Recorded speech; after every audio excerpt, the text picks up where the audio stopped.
The broadcast is now starting. All attendees are in listen-only mode.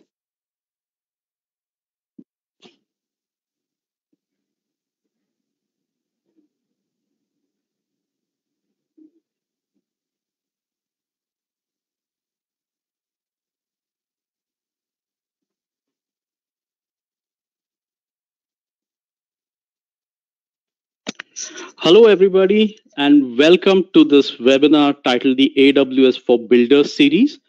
This is the very first episode in a series where we'll teach you how to build a minimum viable product or an MVP in Amazon parlance using AWS services.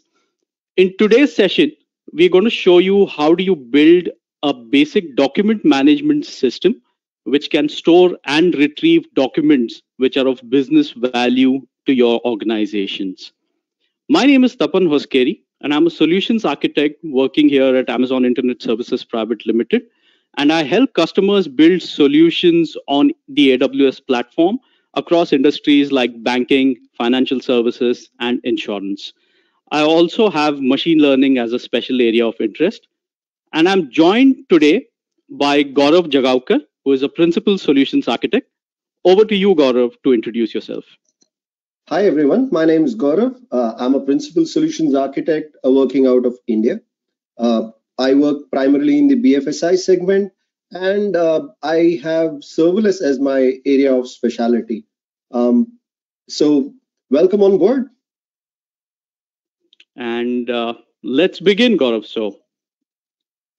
Right. So one of the primordial questions is, right, what do you think is a document management system? Let's start with the definition of what we're about to build today and what your definition of your document is. Right. A document, each organization, be it of any size, from startups to proper enterprise grade applications, require a secure store for documents. So a document could be anything, right from a PDF file, an image, something that you need for your customers to be stored, or your internal documents. All of that, once they are stored in a system, it has to be quickly retrieved and securely stored in a durable storage.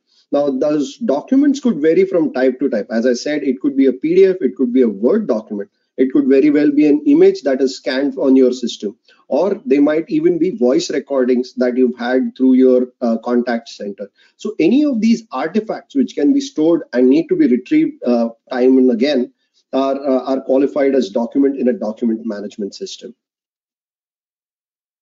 So what would be the drivers to build something of your own like this? Why would you roll your own document management system? That's a good question. Primarily, there are lots of commercial grade, expensive document management system. But sometimes all that you need is a mechanism to store and retrieve documents. So the idea is to have an infinite document store which scales as per your usage, and the cost changes also as per your usage. So if there's nobody using the system, you could pay less. And if there's a huge peak in your usage, it will scale with your need. So a simple application which does that and is easily available to you and you can get started within 60 minutes is why we have built this. Awesome. That sounds very, very interesting indeed. Can we have a quick look at this end application and then we'll start diving deep into each of the layers?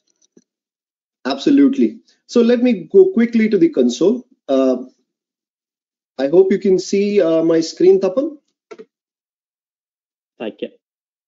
Okay, yes, so let me start by logging in.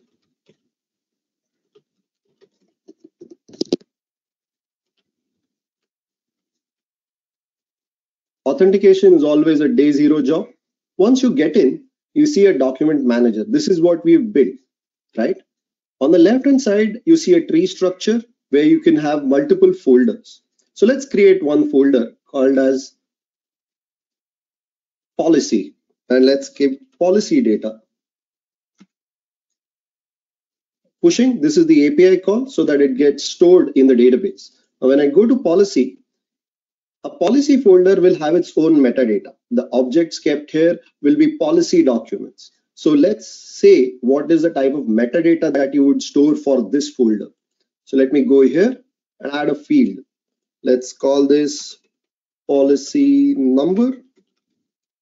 It is a text type field. I think it is a mandatory field. And there's no validation, but I could have added validations here or the drop-down values that I wanted to say. Then let me add the email number of the recipient or whom the document belongs to. It's a type of email field. I want to keep this one mandatory as well. Now let's keep it at these two fields, right? So this is the metadata that we are storing for this folder saved. So this again gets stored in your tables and your persistent store. Now, once this is stored, you would like to go ahead and upload a document. Let me go ahead. Policy number, let me take it as 1011. As you can see, since these are mandatory fields, there's a star here. And let me put an email address saying, and let me look at a document, which is a PDF document here. And I press on upload. The document was successfully uploaded. Now I could have automatically shown the document here, but I've deliberately not done so because every refresh of the screen, I don't want to hit the backend. Sure. But a get data generally should fetch all the documents here. So that's one document. Let me upload one more.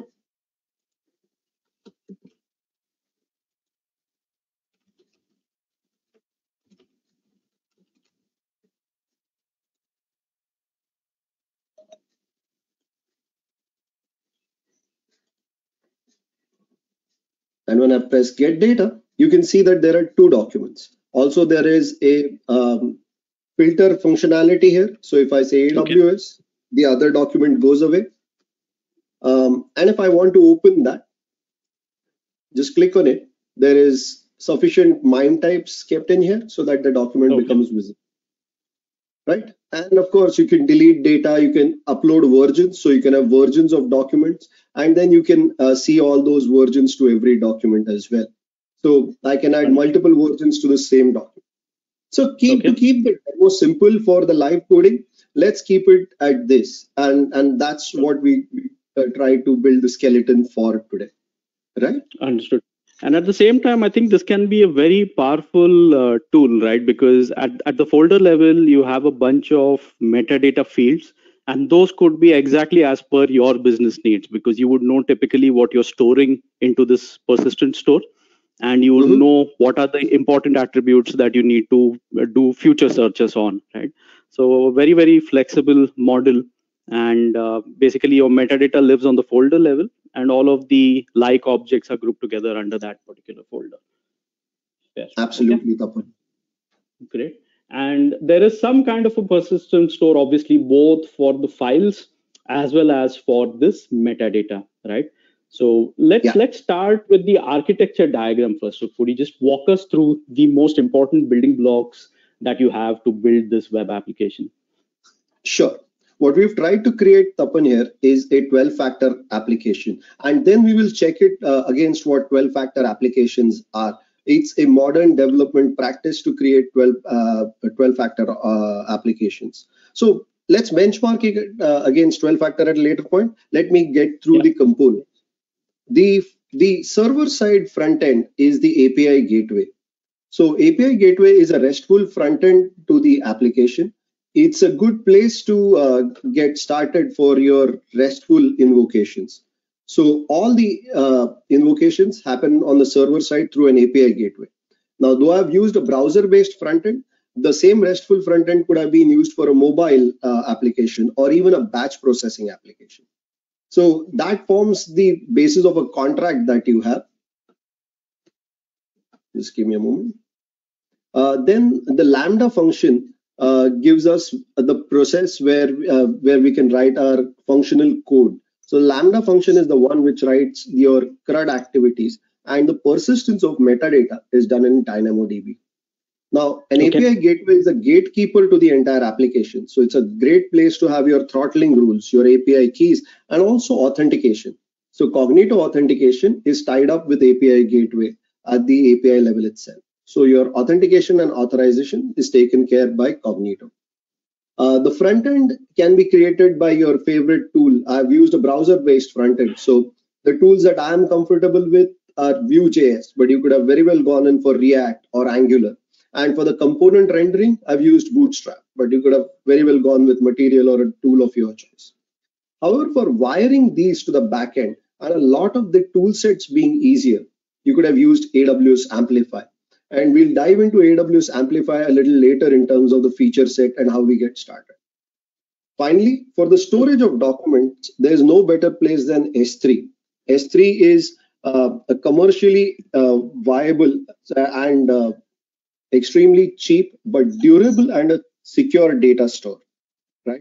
So you can keep your documents perpetually and you would not have to bother about its entire cost when you go about it. Also, it offers you features like encryption at source. It gives you lifecycle management policies, and also it gives you versioning. So it's a perfect repository for storing your document.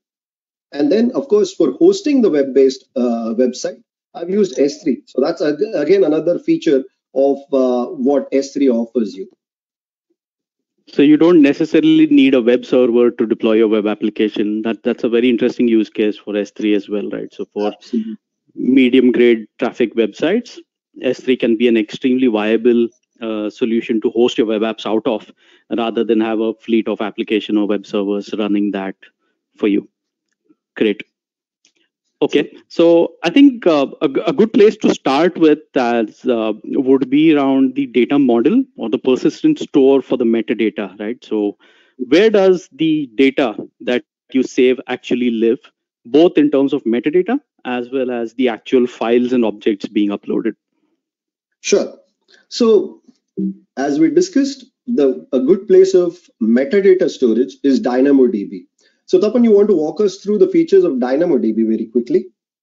So it is a managed NoSQL database service from AWS, where you do not have the hassle of maintaining a relational database and then tuning it, then optimizing it, right? So it is a completely managed offering where you as developers, one of the most important things to consider when using DynamoDB is you should be working backwards from the query access patterns that you have in your application. When your application actually was fetching data or persisting data, it is more skewed towards working backwards from the read or the access patterns. So the modeling of how do you use DynamoDB would largely depend on your query access patterns, and it guarantees single-digit millisecond latency irrespective of the number of records you would have. You could have a few hundred records or a few million records, but if you've partitioned your data right, if you're using the correct query access patterns, then you will be getting single-digit millisecond latency at any scale. So, and you can use it as a NoSQL database in the sense that each row that you write necessarily does not have like a fixed schema, or it can also be used as a document store. You could actually store entire blobs of JSON as well and retrieve that and render them on the front end. Right. So a very important concept in DynamoDB is the one of a primary key. So a DynamoDB table, you can think of it as roughly analogous to a table when we talk about it in the relational world, right? That's where your tuples or your rows from your front end go and get persisted in. So the most important part when you're designing a table is to focus on the partition key. Right, so a partition key decides how performant your DynamoDB query is. If it has high cardinality, then you will get very good performance while reading back from DynamoDB. And by high cardinality means it should be a highly unique kind of structure, and the access pattern should be as random as possible as well. But a lot of times what happens is we do not use the partition key directly. There are certain queries, for example, in the table that we're showing here, if A1 is the partition key, but I would be retrieving based on, let's say, A2 or A3, right? So for such cases, we have a construct called as the global secondary index, where you can create another sort of mini table and put A2 as the partition key, and then decide which of the tuples or which of the rows or rather which of the columns from that tuple in the main table you want to project into the GSI and retrieve. So DynamoDB essentially is what these are the features that you would be getting out of the box with Dynamo. So, do you want to show us the data which gets persisted in Dynamo and the reasoning that you had through your data model for this application? Absolutely, Tapan. Let me quickly switch over to the console then. There you go. And let me go to DynamoDB.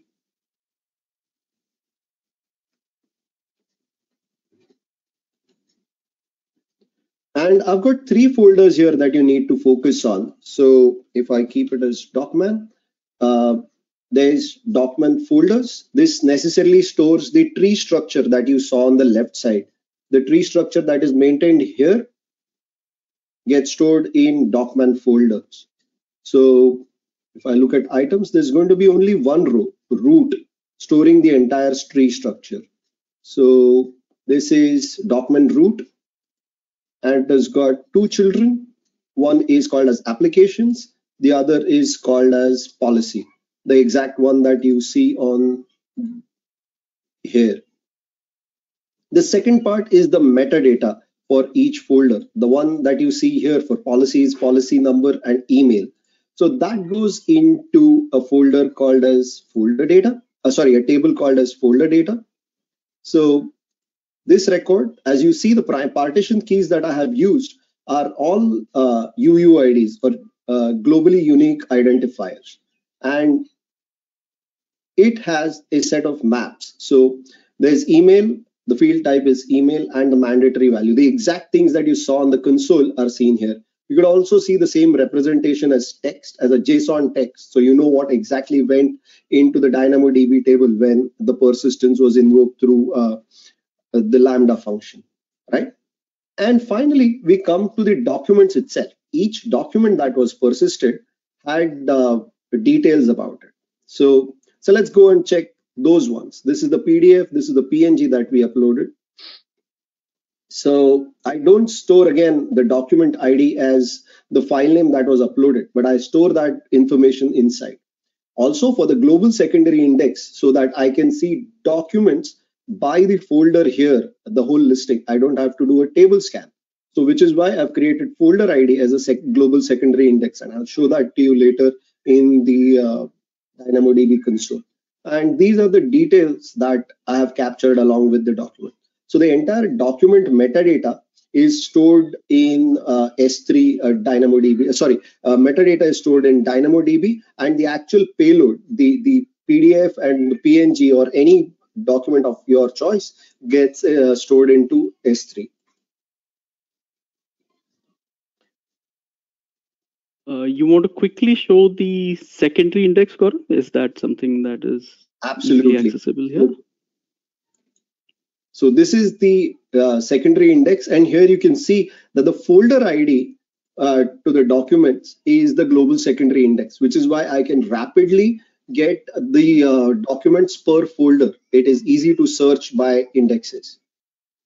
Understood. Because essentially what we're doing is persisting a UUID, which is a randomly generated unique number, as the primary key, but that necessarily is not always the best retrieval mechanism, right? So in this example, A1 would correspond to the UUID, but you cannot if you have to search on, let's say, an attribute which is stored as A2, which is the folder name, then there's no straightforward way to kind of get that, correct?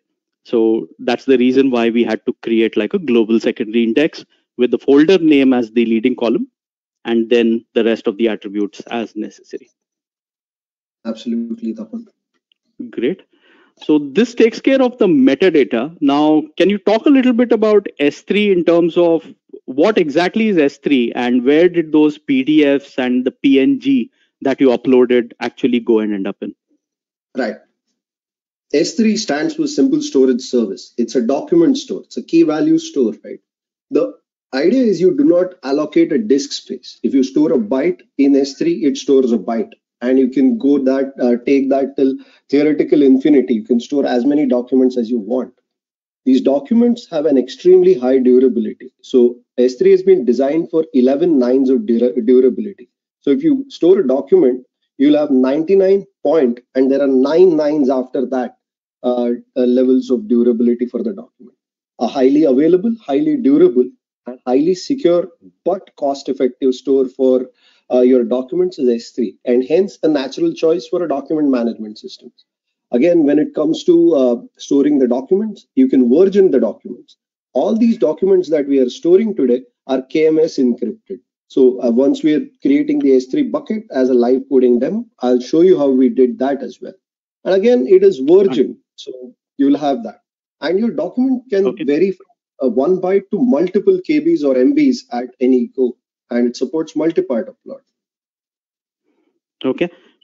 And S3 is a very foundational service for a lot of Amazon services to interact with, AWS services to interact with, right? So it forms the basis of what we call as a data lake.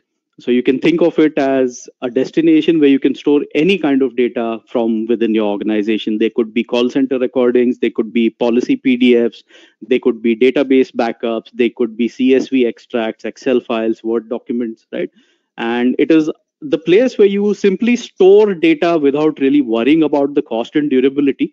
And at the appropriate time, then you can use any kind of tool from within the AWS ecosystem to make sense out of that data, right? So you could do analytics using engines like EMR, which is our managed Hadoop framework, to Athena, which is a serverless query engine, to Amazon SageMaker, which will help you build machine learning models on top of data which sits in S3. Okay, Gaurav, I think we've covered the storage part here. Now, you did show us the web application earlier on, right? So whenever you're clicking on the screen, I'm assuming there would be a bunch of APIs or middleware which take the information from the browser and persist them into these two data stores. And likewise, whenever you want to retrieve, they would be fetching this data back from these data stores and rendering on the front end. Can you walk us through what these APIs look like and how did you go about building them? Right. So let's go very quickly back to the console and look at API gateway.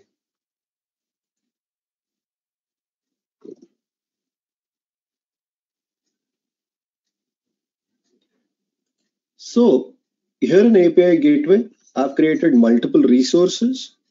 One is for documents, one is for folder data, and the last one is the tree structure or folders. There are a few management APIs that I've kept. One for the heartbeat or to know whether or not everything's working fine. There is just slash, which gives you a default answer, and introspect just gives me a management API, which we'll not talk too much in detail about. But each of these resources, as we call it, let's say folders, comes with get, post activities. There is authorization here, which is the Cognito-based authorization. I've done it using custom Lambda authorizers in this case, but you could use that. And for any given folder name as a RESTful URI, you can have options to put data, post data, get data, or delete. So all these operations exist. So even if you go into any of these, the endpoint is what you will see as a Lambda function. That is where my business code is written for persisting data into your DynamoDB for metadata. And the persistence into S3 is done directly into the front end. So API gateway, of course, can be created within the console. Okay. And if we think of API gateway, right? If we think of the API gateway, it's essentially a front door for all of your consumers, right? And behind that front door, you could have your functions running on let's say an EC2 machine, or they could be Lambda functions, right? So on the API gateway is where you would handle concerns like throttling, metering, or basically authentication, authorization, and figuring out what the rate limits for your consumers could be. One of the easiest ways where we could probably do all of this is through the console, right? And that typically is where most developers would start their journey. You would go onto the console, fire up a Lambda function, and then wire it together with that resource tree. All of those actions can be done through the console. But do you have any prescriptive recommendations on something a little more enterprise grade or DevOps friendly kind of life cycles? Absolutely, Tapan. So remember that we are creating an enterprise grade application, something that is not hello world, right? You don't really want to go on the console and start building. lots of frameworks available for you. And remember, we are doing a 12-factor application, so it must be repeatable. It has to be version controlled and all those things, right? So there are multiple frameworks available out of the box that support that for you today, right? Frameworks like AWS SAM or serverless application model is one of them to get started. But there are also bespoke frameworks, like the one that I'm using here is called as AWS Chalice. But if you are a programmer in Node.js, say, you could use Node Express. If you are a Java programmer, there is serverless for Java, which gives you the familiar interface. Like Chalice is something, if you're comfortable with Python, it is exactly like Flask. And the other frameworks support, as in the Java framework supports Spring and Getty web servers. And Node Express is very much similar to your Express server, right? So these frameworks are easy to get started creating your backend API.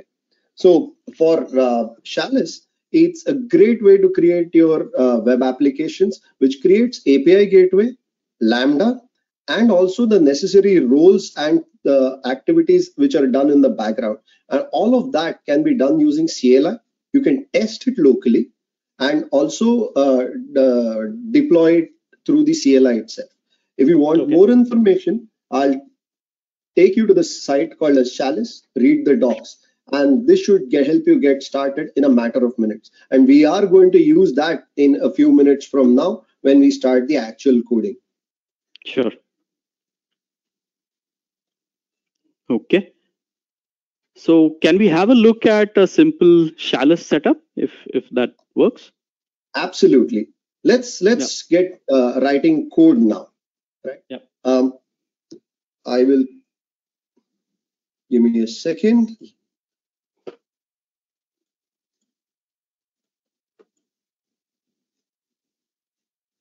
Okay, let's get started.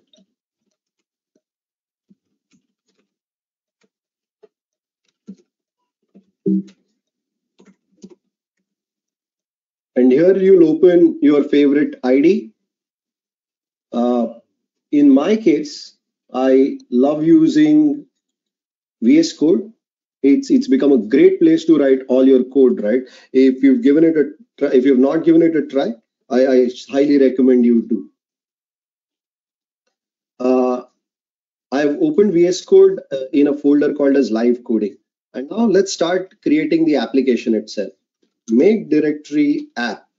This is where I want my application to reside. Okay. App.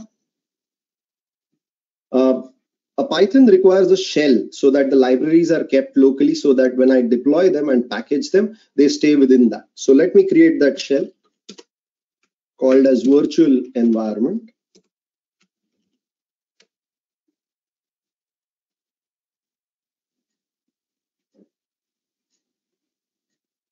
One of the things that strikes you about Python is how concise and non-bloated it is, especially when you're building stuff together. So that personally for me has been one of the revelations when I started using Python.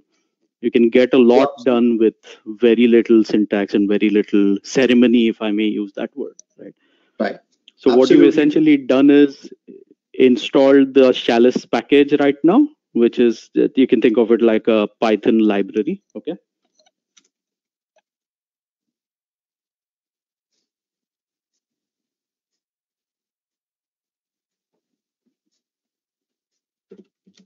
Now what I'm going to do is what you'll see the same things on the Chalice page is create a new project.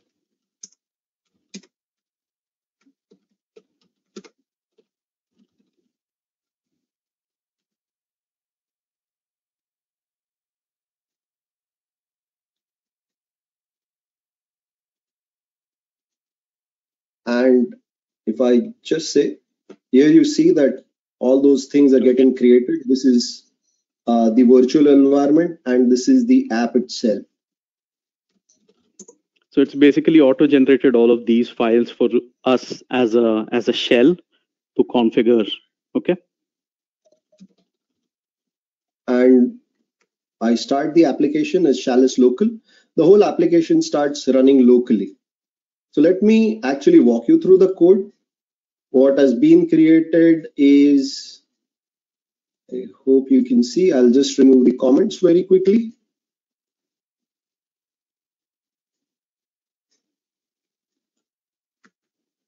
Is an application with a default root as slash, and it returns hello world.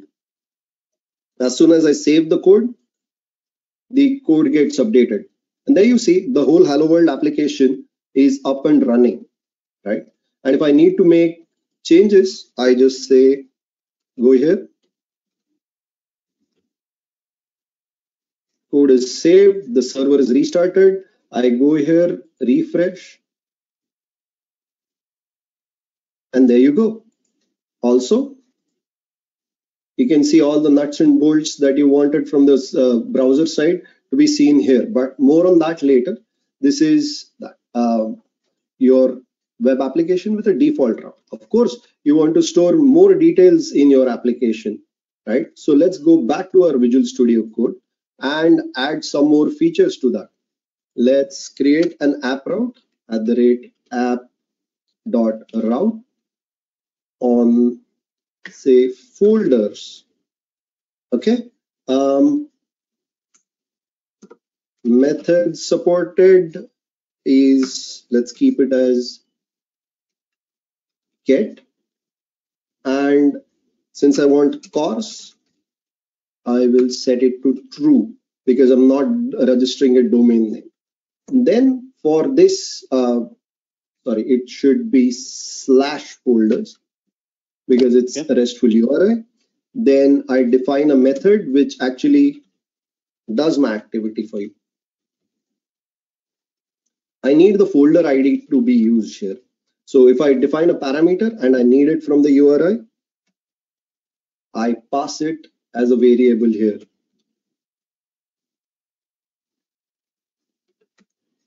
And let me return a hard-coded value for now.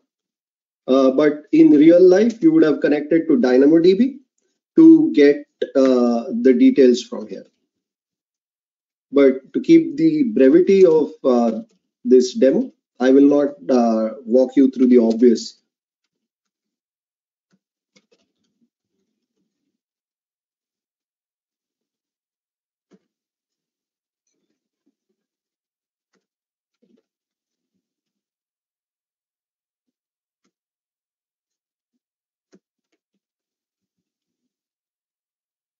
Okay, I've just created a get method for a particular folder ID.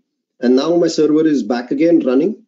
Let's go here and test it out for some folder. /1. There you go. Whatever be the folder number that I type here, it should return that to me and a hard-coded value. Obviously, if you wanted the real thing, you would have persisted in a persistent data store like DynamoDB here. Once all of this is running for you, you want to package and deploy the application. Let's keep it ready for deployment because deployment is a separate process on which we will go later. So let me come out of the local web server and run a package command called as chalice package. What this created is all my dependent libraries as well as my code got packaged in a way that Lambda wanted it to be. So it created a JSON file. Let me walk you through that, which is a CloudFormation template, but in the format that SAM expects. It's an extension to CloudFormation.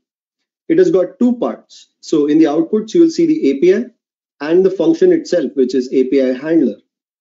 And it gives also your endpoint URL, the API's URL, right? First, it created the right set of roles with the absolute policies that you needed. Then is the API itself. So /path is there, the one which returned hello live coding. And also my folder /folder ID is there, right? And it knows how to deal with things and what type of responses are given. Also, it takes care a lot of your API gateway headers without you having to type about it. The parameter, as you can see, is folder ID, and the types are defined here. The course headers are typed here, and So the a lot of supported the underlying configuration that is required for, let's say, future deployment is easily generated through just one command, right? So it saves you from having to handcraft all of this. Absolutely. There's a lot of learning involved in creating these documents as a part of code. And all that I had to do was fire a couple of commands and we were up and running. Understood. So finally is my code, which is the Lambda function. It's there in /deployment.zip. You can see the file here itself. Okay. Right? And the permissions that my Lambda function is. And that's really that. My entire CloudFormation template as a SAM template is ready with me locally. Of course, when I want to do a deployment, I don't want to keep it local. I want to keep this code on S3. So I use the standard CloudFormation commands like the one that you see here. AWS CloudFormation package. The template file is this sam.json. The code goes into an S3 bucket. The .deployment.zip will go into an S3 bucket and generates a YAML file in return, which can be used globally. So let me press enter. This is the first time we are interacting with the AWS side of things. Right now, we did not go. So the code got uploaded to an S3 bucket. And in return, you got this YAML file, which is exactly the same as the JSON file, apart from the structure. The only thing is, instead of having the code locally, now the code is stored with the UUID in an S3 bucket. Got it. Right. So you've now created an API which you can respond with. I've not deployed it yet, but we will deploy it in a nice fashion at the later point in time. But that, I hope, gives you the flavor of Chalice. Now, let me very quickly go into the actual API that I have created for document management. So this is the app, the folders app, and my app.py is essentially absolutely same. It has a hello world as well as introspect. That's not what we are interested in, however. Your folders, etc., are registered as blueprints where I've separated the code out into logical components. This is exactly like what you would have done in Flask. And those parts go in Chalice lib. So let's look at only one of them, right? Documents, say. So effectively, you just have a very simple entry file, which is app.py, and you've split your code into logical submodules called as documents, folder data, authorizer, and folders, right? Absolutely. But the way you generated that skeleton is probably directly out of the getting started hello world example, right? There was nothing else that you really needed to do. Once you got the skeleton created, you basically filled it in with these submodules, which will now do the exact business logic that you really want to. Absolutely. In our case, it goes to a DynamoDB table, either scans the whole table with the limit of 20, or here you see I'm using the global secondary index. So where I'm getting the documents by the folder ID. And once I get the entire details as a JSON file, I return the JSON file as the value to the front end. Similarly, this is getting a document by its partition key itself. And there are post method for persisting the document, updating the document, etc., etc. And finally, you'll see a method called as delete, which deletes the document with a particular given document ID. So really simple piece of code. Just interact with the DynamoDB APIs in your favorite programming language. In my case, I use the package called as Boto 3, which is available for Python as a programming language. Got it. Right. Let me very quickly show how I use environment variables in Lambda. You see the entire code is provided, but all the values of the tables that you see are not hard-coded here. They are kept as environment variables, which I pick from the environment as and when I require in the code itself. So no hard coding done whatsoever. You can think of these as the equivalent of a properties file, right? So you would have properties files typically with values like these for different environments.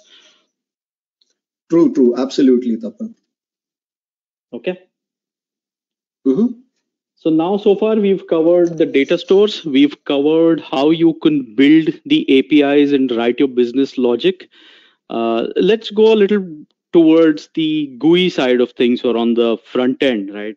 What are some of the technology choices that you made when you were designing that browser-based look and feel, that browser-based application? True. Now that I've created a RESTful API, it can serve to batches. It can serve to any sort of user interface. Now you could have had Android, you could have iOS-based code, or you could have a browser-based code, which is a popular way of creating your APIs. Now, my choice, because of the simplicity of learning the entire framework, was Vue.js, right?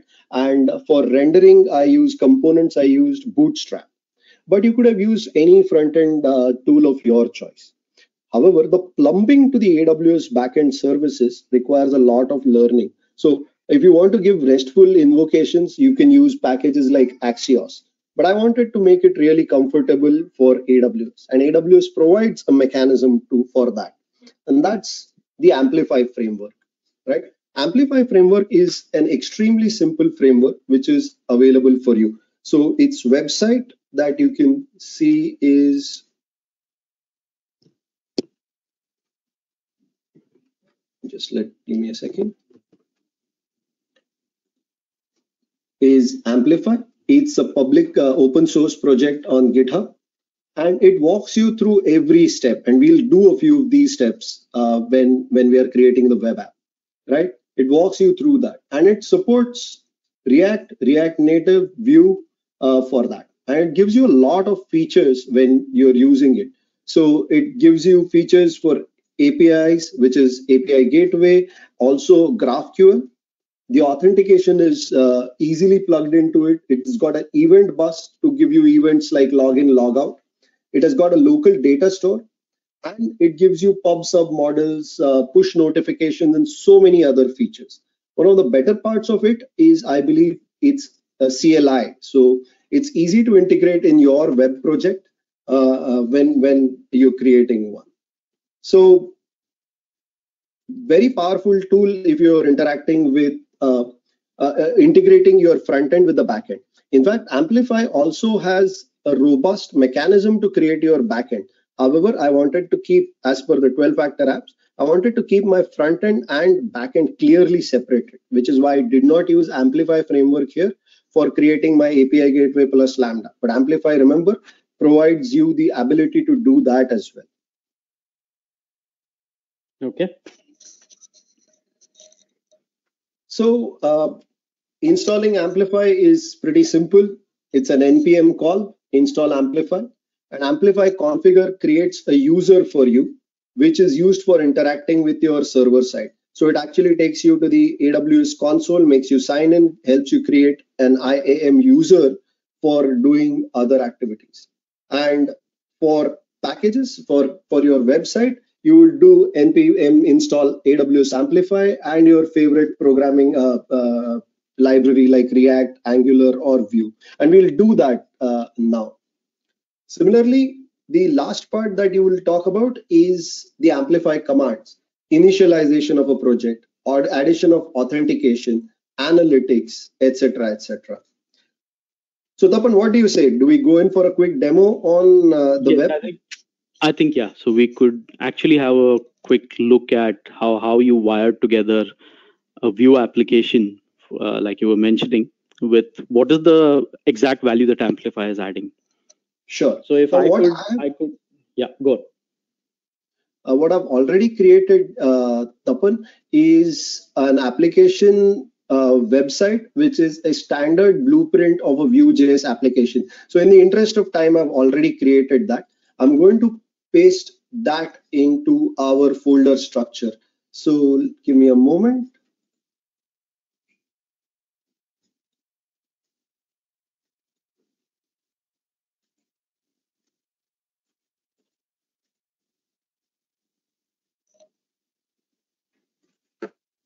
Let me paste it here. So I would have loved to create this, but this does take the npm installations do take a few downloads and some time. So in the interest of time, I just did not do that. However, let me And show you. Yeah, Tapan. for example's sake, I think this is Vue, but this again, to reiterate, can be any other framework as well, like let's say an Angular or a React, right? So you simply start with an existing web project, and the way to kind of, I think, look at Amplify is use it as a good library to again cut down on the grunt work or the handcrafting of various configurations that you need to basically get it to invoke, let's say, the APIs or a storage service like S3, for example, right? So it greatly accelerates your development time. And what we are doing essentially is starting with an existing web project in Vue and integrating Amplify in it so that wiring it together with the rest of the AWS ecosystem is rapid. Absolutely, Tapan. So it's almost copied. Let us go back to our Visual Studio Code.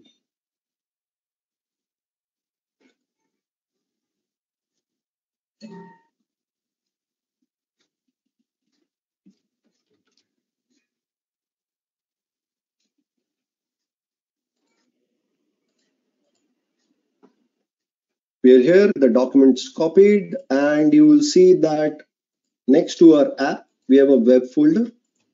Okay. The web folder consists of the source, the components, standard Vue.js libraries with Bootstrap plugged into it. You can see all of this on the Bootstrap page itself. So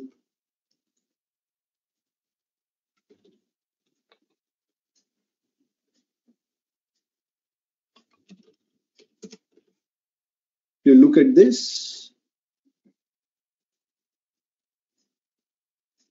you should be able to find so many places where you can see how components are created, how projects are created in Bootstrap Vue.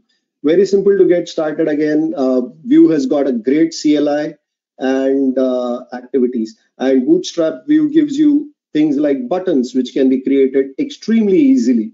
So I've used this library for my entire coding in here. I could have, of course, gone for material instead of Bootstrap either, and that's a possibility. Here, as you see, there's app.vue with a component called as folders, which is where we are going to concentrate our activity on. The folders Vue component has one input box, which is bound to folder ID. That folder ID is always reflected onto your console. And then there is another field block called as folder data, which eventually we want it to give the values from the backend for rendering. Vue gives us so many other features. So this is the data model for the MVC lookup. And on button press, it should just log the folder ID for now. But eventually we want this method to call the backend API. So let's see how this looks in real life, right? npm, sorry, let me go to open another terminal for this. It's the web folder. And in here, I'll say npm webs.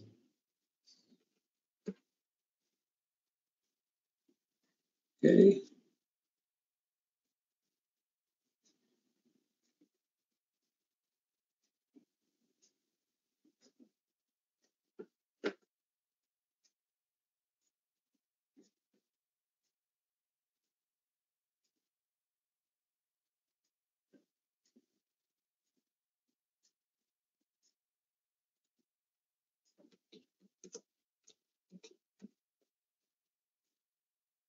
Just a second. No worries, take your time. The demo gods have been kind so far, so.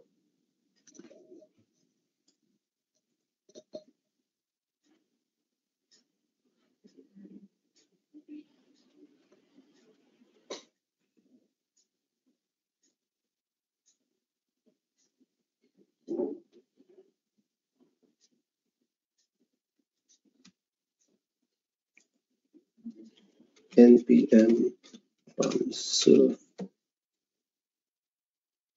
And Now I'm starting Vue.js in my local mode.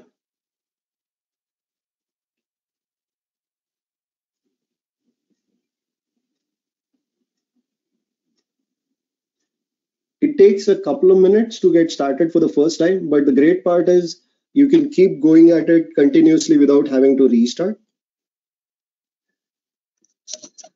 And this is the website that we've created. So for better view, let's go to the console. Whatever number I put gets added to the data model. So you can see here. And the click for get folder details right now has only a console.log. So a simple website to get started with. It has got nothing to do with AWS. You can do it in your favorite programming language. Right? What we need to do now is tie it up with the backend services. And that's where Amplify comes in. So let's go very quickly back to our code. I'll Control C out of here for the time being. And what I'm going to do is add a few libraries. But before that, let's go and install Amplify. So basically what we're doing is now making the application a little bit more intelligent, right? So as soon as you click on it, it should actually invoke, let's say, a RESTful API and get the data from whatever backend it is. Absolutely, Tapan. Also, okay. All these imports that we get have to be invoked within the application. So this is very well stated documentation within Amplify. I'm just using those things. So if you go to Amplify's documentation, the getting started document for your favorite framework is given here. We did npm amplify, and I'm just adding these commands here that are clearly stated. Okay. So we're here.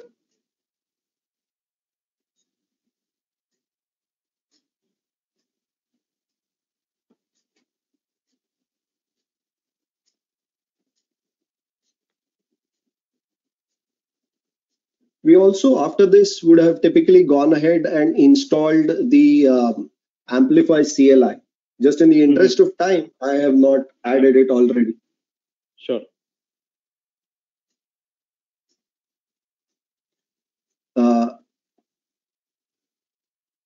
Give it a second to get spun up.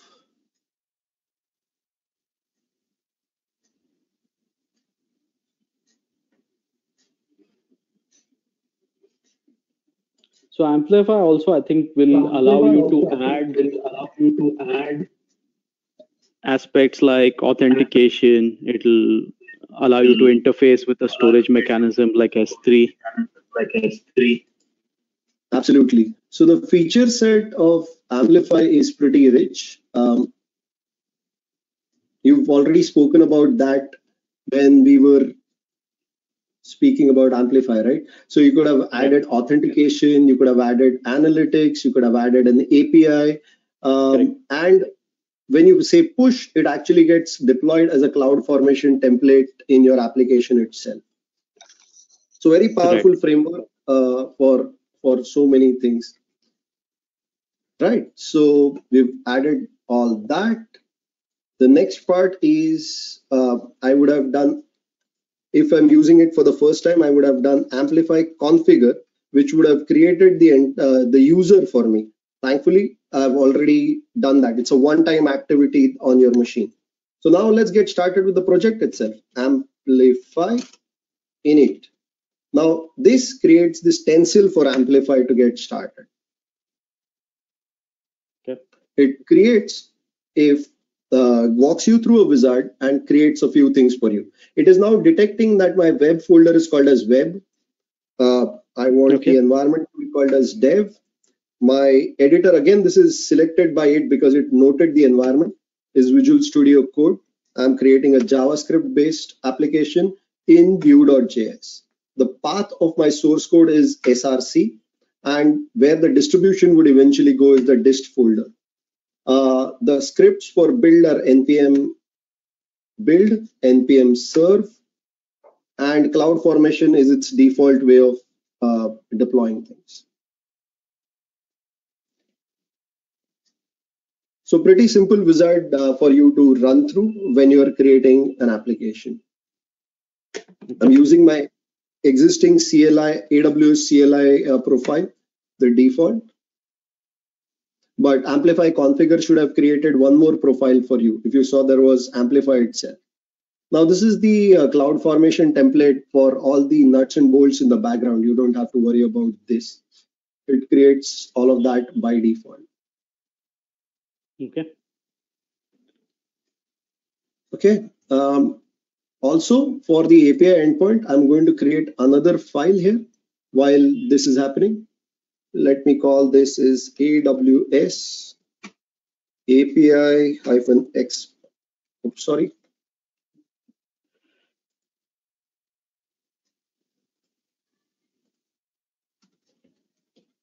So what we're now trying to do is wire up your existing front end with an API exposed on the AWS API gateway. Absolutely. Yeah. Now, what does an API have? Typically, it has an endpoint, which is the globally unique endpoint for your code. Right. So let me put a few things here.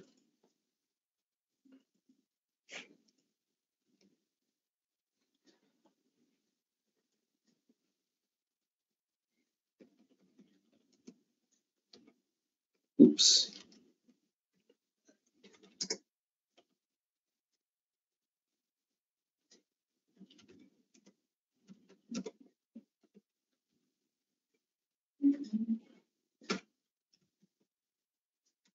Autocomplete. Okay. And you get the idea, right? So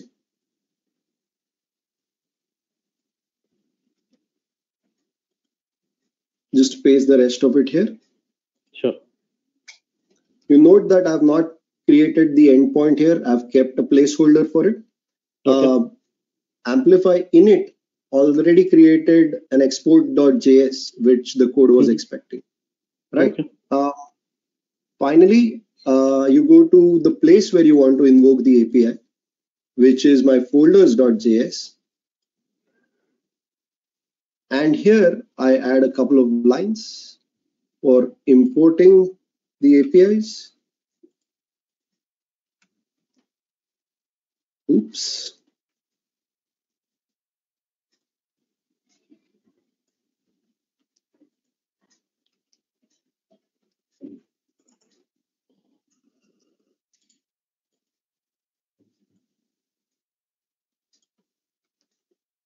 There you go. Imports. I'll also need the config that I've imported from the API exports, the file that we just created, to be a data point. So let me say config config, comma. And finally, below console.log, I have to give the API invocation itself. So let me paste that code.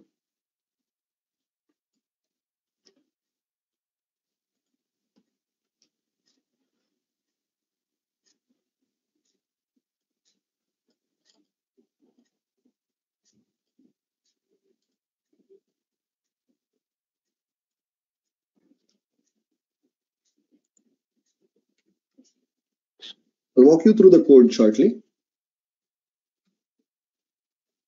What I have done is Amplify gave me an API called as API for calling API gateway. Said the path is folder service, which I have defined here as folder service, which will then essentially give me the endpoint and the region. For this folder service, I want to append the path /folder/folder ID. That's what we wanted to do, right? The body is empty because it's a GET request, empty headers, and I want the entire response. Again, an Axios command for that. And the command simple, it's async invocation. So API.get, and then there is, if the successful activity happens, then I populate folder data, this value which is currently none, and else if there is an error, it just logs the error onto the console. So there you go. Apart from entering the value in the endpoint, all of it is ready for us to go ahead. Now, all that remains is deploying the backend of the application here. Okay. The other part that we will touch very briefly and not show you within the demo is Cognito. So Amplify gives you an API called as Amplify Add Auth, and it actually drives you and creates Cognito user pools, federated identities, and all that to take care of authentication and authorization.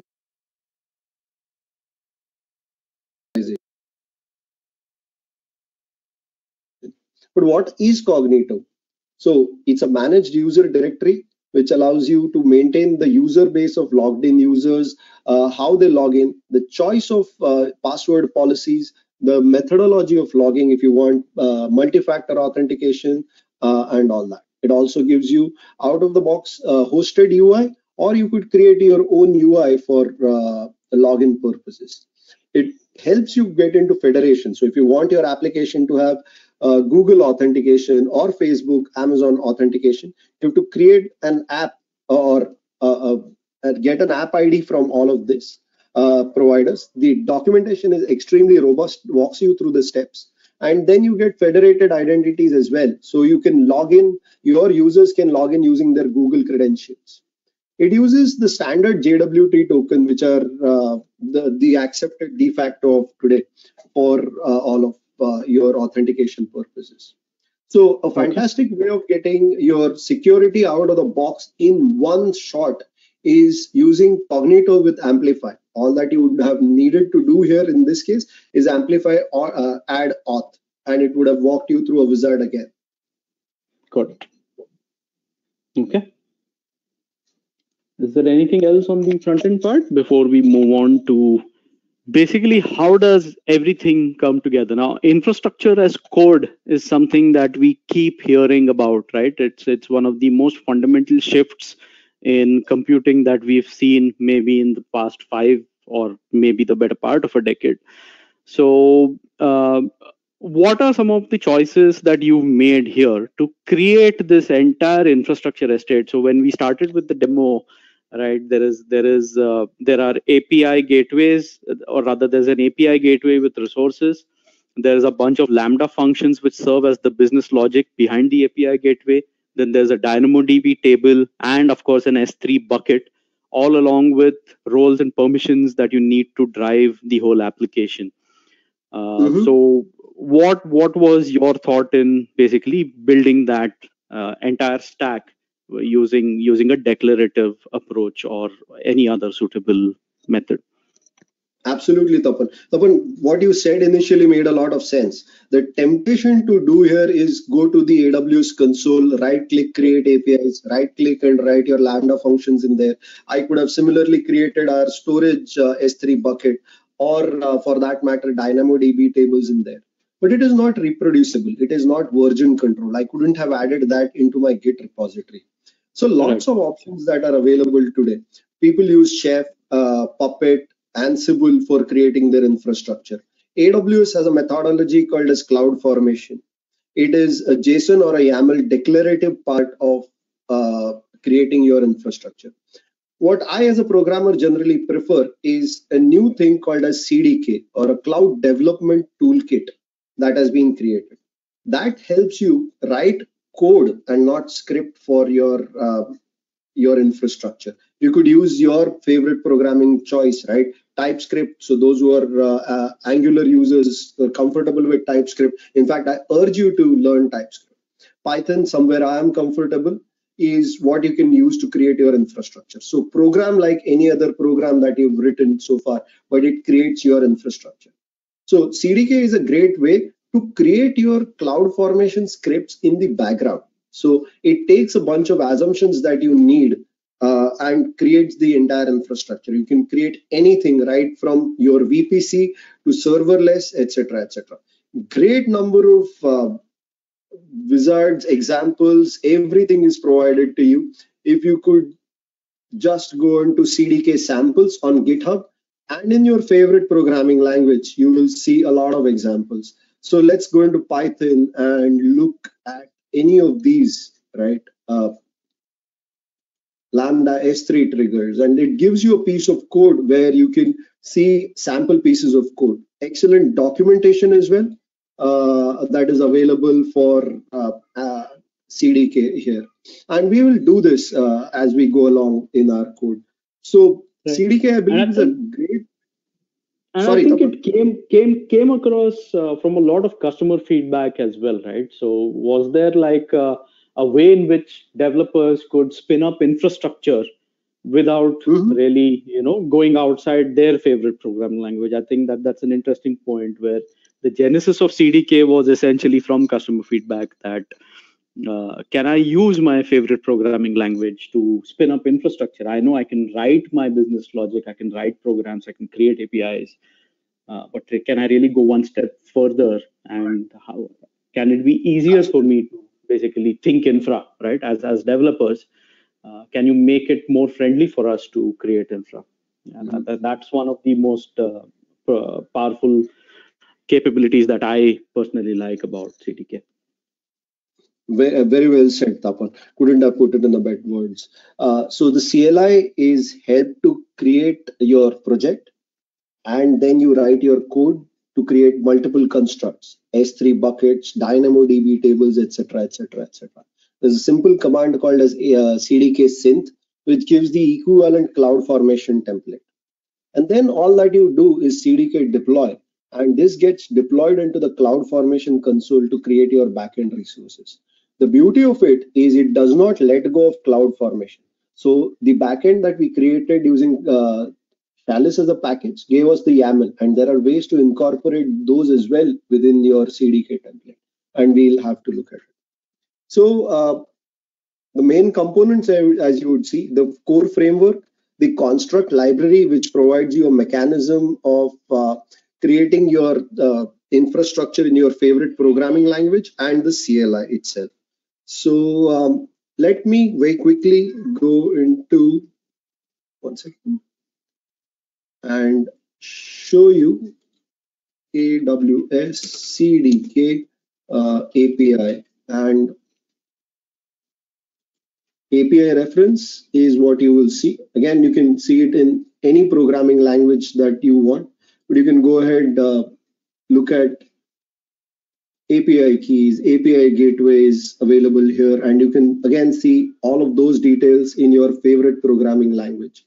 Let's go and very quickly look at how to create an S3 bucket, because that's one of the starting points for any piece of code, right?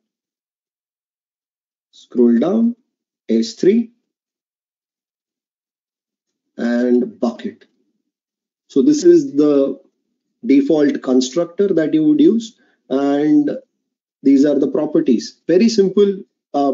If you're comfortable in a particular programming language, have a look at that, and that should walk you through that. So AWS CDK.S3 bucket, and you could pass all these values. Some of them are mandatory, some of them are not. Easy, really easy to get off the blocks on that. So Tapan, what say we go and do a demo on this? Let's create the stack. We could just get a very quick peek into how, let's say, for example, can I create the S3 bucket, right? So there's an S3 bucket somewhere which is storing the PDFs and the JPEGs, whatever we uploaded earlier on. So is there a way where I can use a Python programming construct to actually create that entire? Right. So let's get started. Let's create a folder called as CDK stack.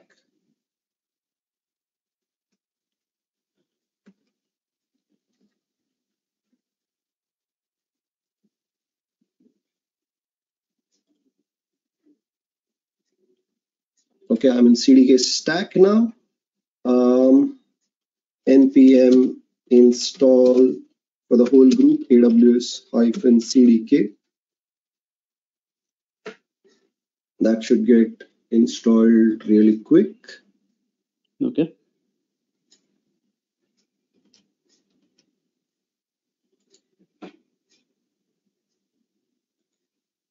And the interesting thing to note is effectively this generates the CloudFormation template for us, right? So let's think of it like a an indirect way to create a CloudFormation template ultimately, which will spin up all of my infrastructure. So in that sense, it is like an application programming bridge to CloudFormation. Absolutely. So now that I've installed that, let's create an app.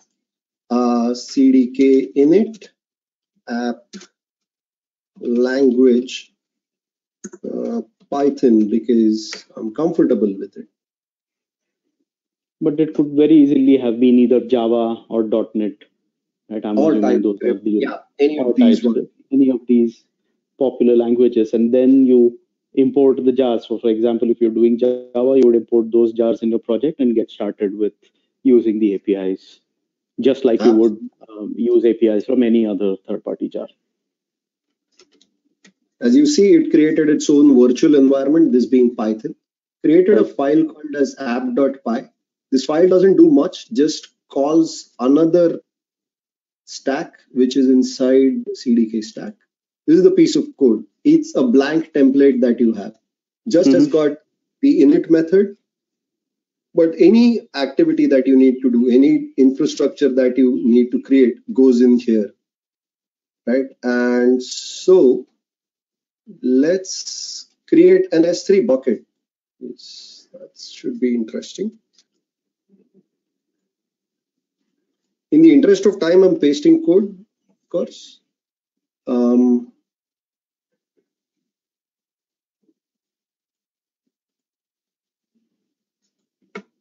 And I'll walk you through it as well.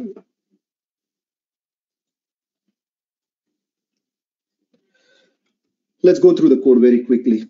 From AWS CDK, use AWS _ S3 and the core libraries. JSON, OS, YAML, standard stuff. Here I've created a variable, a constant called as dev for my environment. And to create a bucket, there's one command, s3.bucket. The handle by which it is going to be known is live coding _ bucket. I've not given the bucket name, mind you. The encryption ID, as mentioned previously, is KMS managed.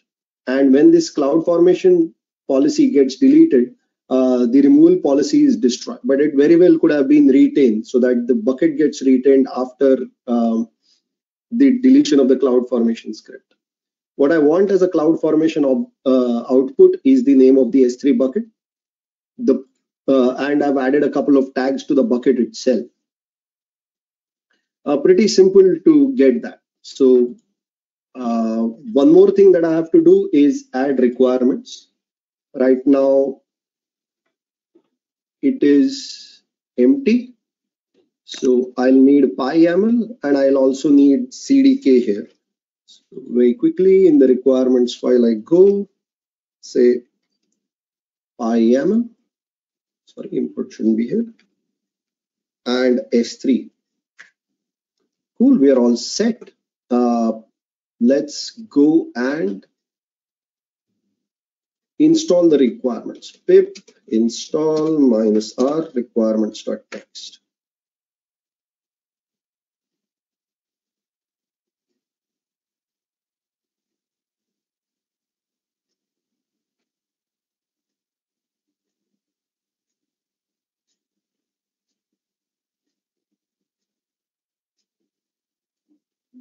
Lovely.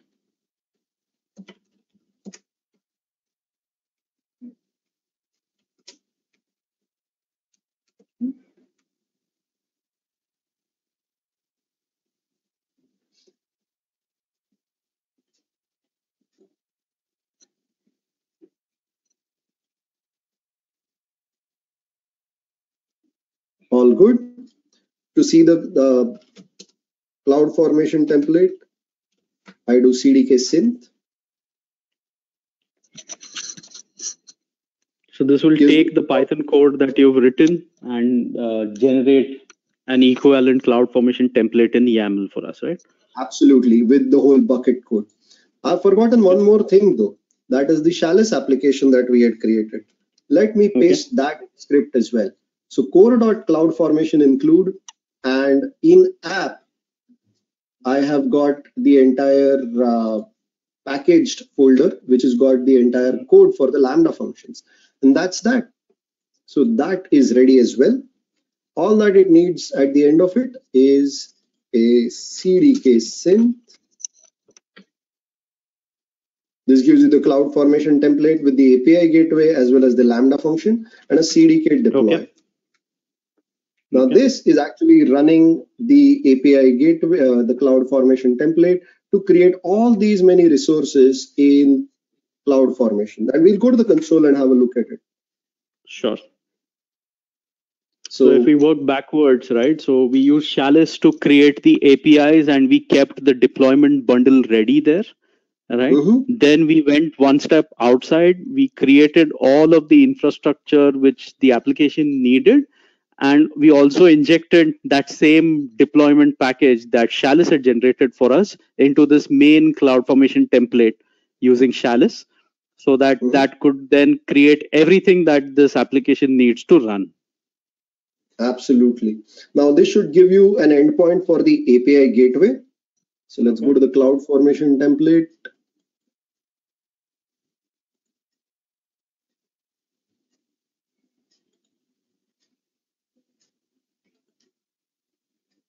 And all of this without us having to explicitly write or author a CloudFormation template.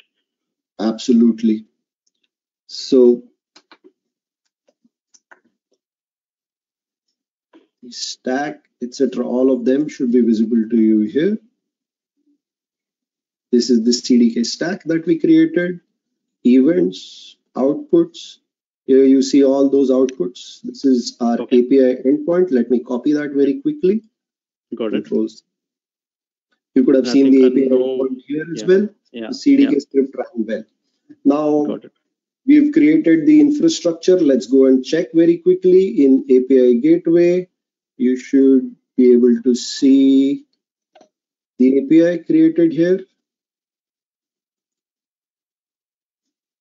Live coding app. Right.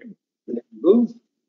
So that is what our CloudFormation template effectively has created just now for us. Okay. Right. And for the get method, we need a Lambda function. So there you go. The Lambda function is ready as well.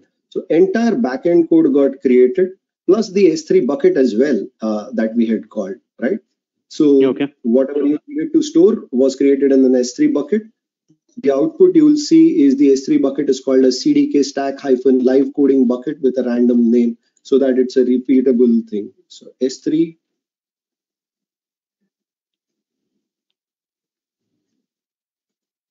CDK stack and the entire S3 bucket. There you go.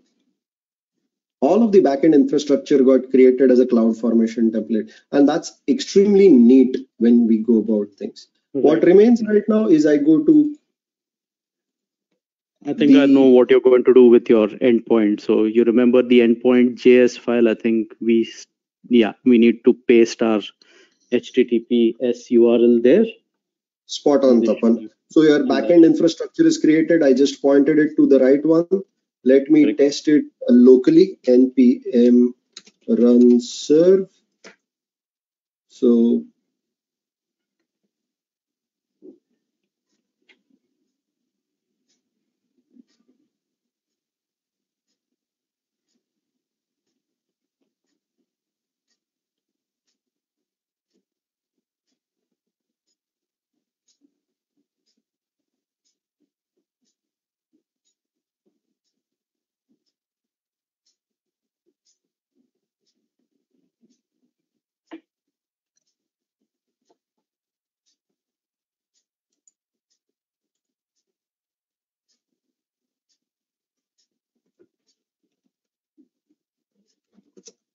by the time it gets ready, let me say amplify publish so that it creates a backend as well.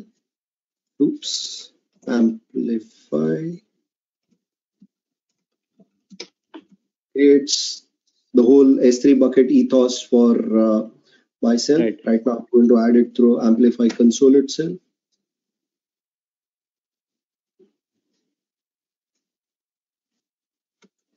So this is, I think, from the architecture diagram that we discussed how S3 can be a web server as well, right? It can stand in for a web server. Okay. So this is my local deployment. You can see web server hosted. Let me show you what is happening in the background as well, like taking you to the console. So if I call one here and say get folder details, it goes to the API gateway. This is my call to API gateway, and it gets this object structure for me that you can see here. And that is how we have tied the front end to the back end. What remains, of course, at the end of it is to publish it on a website. And this is where my Amplify hosting add, which I have to do as a one-point activity, and Amplify publish, it does that. So it's a manual deployment, and Amplify publish will publish it to a URL, and I can see the entire thing using the UI. Right? By the time this gets published, it shouldn't take a lot of time. In the interest of time, I know we're 10 minutes from the endpoint. Let's go and have a quick check in terms of how our application is as against what we had started in mind.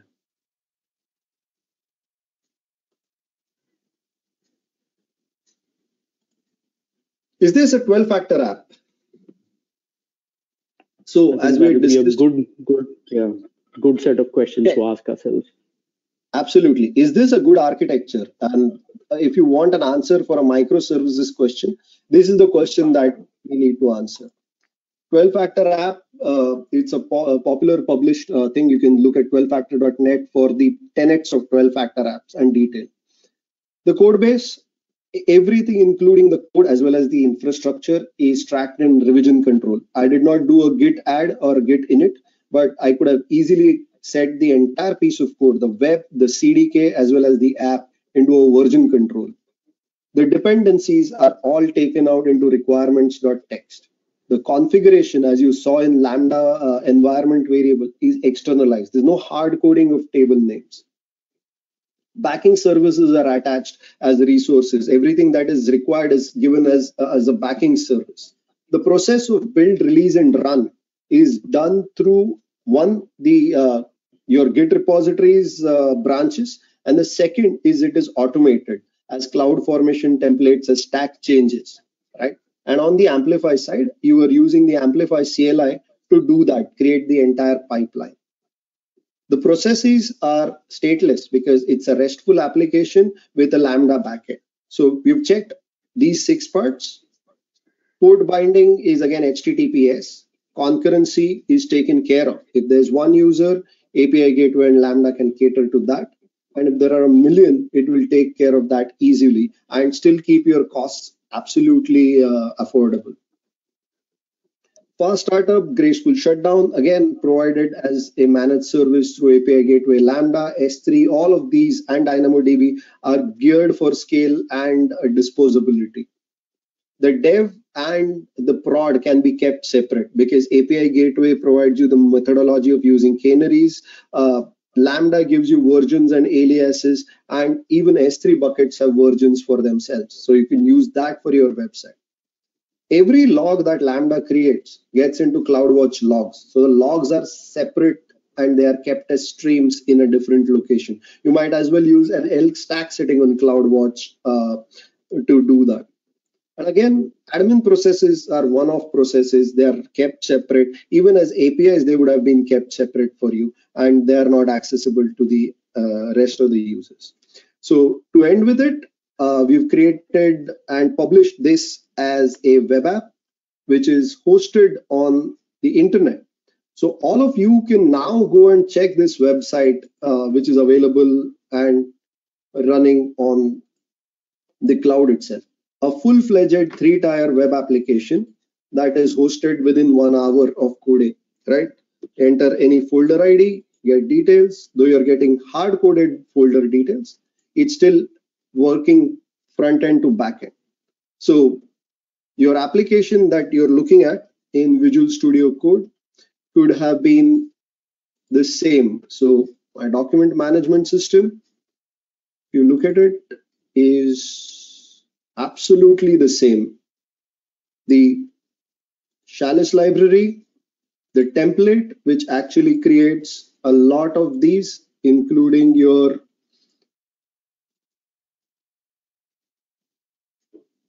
stages in Chalice, the bucket, tables.